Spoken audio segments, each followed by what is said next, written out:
दोस्तों कुछ दिन पहले मैं अपने कज़न से बात कर रहा था और वहाँ पर हम लोग डिस्कशन कर रहे थे कि जो रिटर्न मिलता है स्टॉक्स पे या म्यूचुअल फंड्स पे या आरडी पे या सेविंग स्कीम्स पे, तो हम उस डिफरेंस की बात कर रहे थे।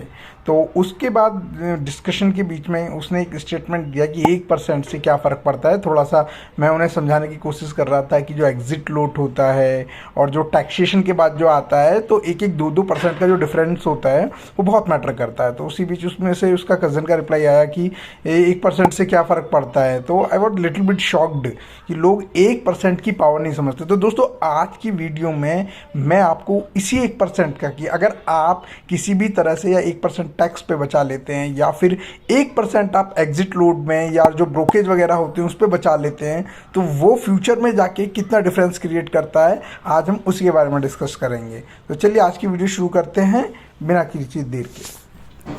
दोस्तों सबसे पहले हम लोग इसको 1% की पावर को देखने के लिए हम सबसे पहले कोई भी सिप कैलकुलेटर खोल लेते हैं, SIP कैलकुलेटर। ओके, तो यहाँ पे हम कोई भी एक सिप कैलकुलेटर खोल लेते हैं। ऊपर ही आ गया है।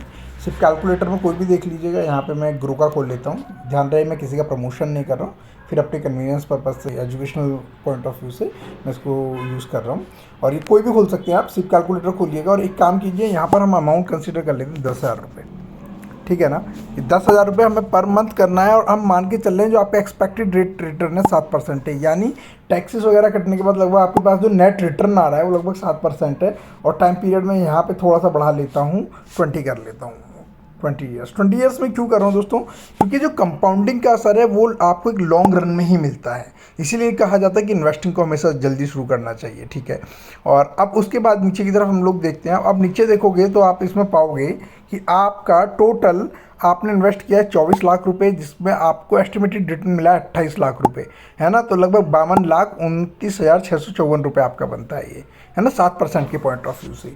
अब करते हैं क्या है, सिर्फ 1% हम इसको रिटर्न को बढ़ा देते हैं। अगर हम कहीं से सेव कर रहे हैं, है ना, कहते हैं ना save a single penny equal to the earn equal penny, मतलब अगर एक पैसा हम कहीं से बचाते हैं तो वो एक पैसा अपना बढ़ाने के बराबर होता है। तो मैं यहाँ पे 1% इसको बढ़ा देता हूँ, तब उसके बाद ये रिटर्न कितना हो जाएगा, यहाँ पे ये रिटर्न हो जाएगा, देखो यहाँ पे 59 हो जाएगा, है ना। तो ये कितना हो गया, 59 हो गया। लगभग 6 लाख के आसपास का डिफरेंस आएगा, 6-7 लाख के बीच का डिफरेंस आएगा। तो इन्वेस्टेड अमाउंट आपका सेम ही 24 लाख रहा है, लेकिन यहाँ पे जो आपका जो रिटर्न है वो आपको सिर्फ 1% बढ़ाना। 1% 10,000 रुपये का महीने का होता है, सिर्फ यहाँ पर 100 रुपये।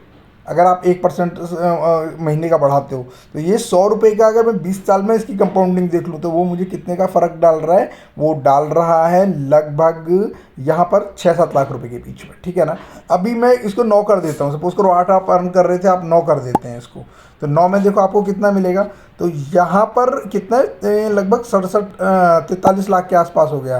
तो यहाँ पे कितना हो गया, 67,000 के आसपास हो गया। यानी अगर 8 कर रहे थे तो 9 कर लिया, तो भी आपने लगभग यहाँ पे 6-7 लाख रुपए बढ़ा दिए। और अगर आप 7 कर रहे थे और वहाँ से 9% पे आ गए तो लगभग 12 लाख कर दिया आपने। अब यहाँ पे एक बार 10 कर लेते हैं इसको, ठीक है ना, 10 कर लेते हैं।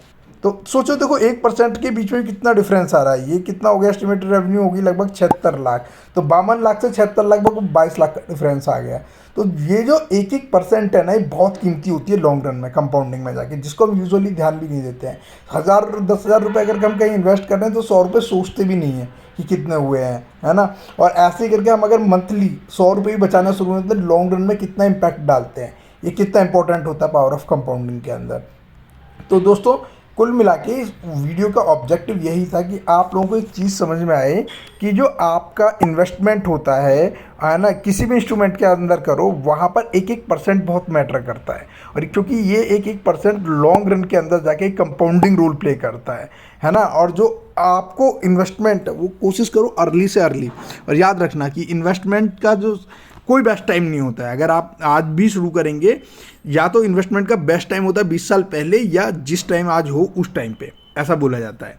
तो दोस्तों यहाँ पर समझना है कि टाइम ड्यूरेशन हमेशा ज़्यादा के ज़्यादा रखने की कोशिश करो, क्योंकि उससे दो चीज़ें होती हैं। एक तो कंपाउंडिंग इफेक्ट आपको समझ में आता है, दूसरा रिस्क आपका कम हो जाता है, क्योंकि जिस भी इंस्ट्रूमेंट में आप कर रहे हो तो कहीं ना कहीं वो इक्विटी में ज़्यादा आपको रिटर्न मिलता है, और जब इक्विटी इंस्ट्रूमेंट्स में करोगे तो रिस्क टाइम के साथ कम होता हुआ चला जाता है।